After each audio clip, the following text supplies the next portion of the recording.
Now, it's really important that we talk about more of these narcissistic tactics and the strategies that are played. Because if you know these tactics, then you also know that you have the ability to not get stuck in these narcissistic little dance floor of manipulation tactics. And one thing that narcissists seem to have in common is this selective memory amnesia. And you know what that's like? It's like they're the DJs of their own reality. And they're spinning tracks that only play their greatest hits and just conveniently skipping over all the tunes where, they narcissists may have messed up. And they'd be like, I don't remember saying that, or that never happened. It's like a narcissist memory bank is less a bank and more of like just a black hole. The thing to be careful of with narcissists is just, this victim card that they always play. And you can imagine as if like the narcissist is like the lead actor in the script that they've created, directed, and produced. And the role that they're always playing is they're the misunderstood hero and everyone else is the villain. And what are they doing? They're like stealing sympathy in order to enrich the narcissist's own narrative. Narcissists are so good at twisting that story so carefully. It's like you think that the narcissist was like gunning for the Oscar for a category that they just made up. Best dramatic performance by a villain in victim's clothing. And these games, they're just so relentless, they just don't stop. Withholding information, that's another tactic that narcissists use. It's like they think they're magicians of, the information world. And their job is to make sure that the rabbit stays inside the hat and then you're left clapping on an empty stage. And it's true, you are participating on this weird stage, all right? Other thing to be careful of is like when you're in a conversation with a narcissist, what you'll find is they're constantly changing the subject. This is a narcissist version of a smoke bomb. Just it's like the moment you start zeroing in on the truth, it's just like bam. It's like the narcissist will just throw down a diversion. And suddenly, you're talking about the weather. And suddenly you find out you're talking about the weather in Portugal. Or a meme where a baby is riding a cat. And it's less about a conversation, a back and forth one-on-one. It's more about just this wild ride through this weird hall of mirrors, where every reflection is just another distraction. Squirrel!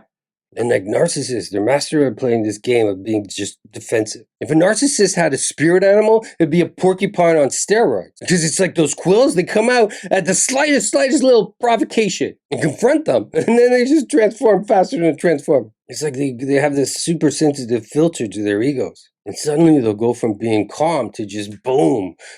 They'll just transform right into just this armored tank of just indignation and blame. You're like, me, wrong, impossible. You must be looking in the mirror. You're not looking in the mirror.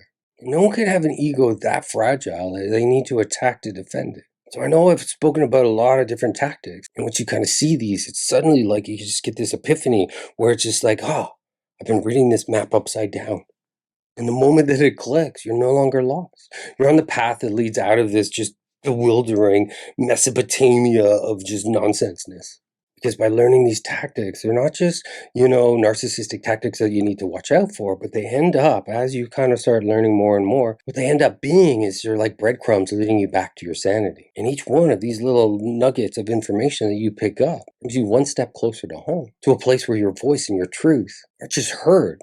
They're the only ones that matter. Because if you imagine the shadows, and the shadows of all these narcissistic manipulation strategies, your awareness becomes like the sun. It's what's going to keep you warm. It's what's going to keep you grounded. Even in the most coldest and most twisted landscapes that a narcissist can cultivate. And it's not that you're just navigating this narcissistic, toxic little labyrinth that you're creating, but you're paving a highway to a healthier, more genuine you. So keep those lights on, keep them bright, and turn the map right side up. It's time to march forward, because we're marching forward out of this chaos, because we're not pawns in their stupid little game. Because we're going to become the kings and queens of our own destiny. Well, I do hope that you found this information really helpful. I know there's a lot of information in here. What you might find is you might need to watch it 2 or 3 times just to really get a handle for it, because I did cram it with a lot of information. And I do ask if you did enjoy it, just to like, to comment, to follow, because it's important to that the more people that kind of see this and more people interact with it, the better chances are that the people who actually need to see this are going to see it. And if you don't know who I am or you're new to my feed, my name is Miles. I'm a hypnotherapist. I specialize in helping people recover from just these toxic dynamics, because they do scramble our brains a little bit.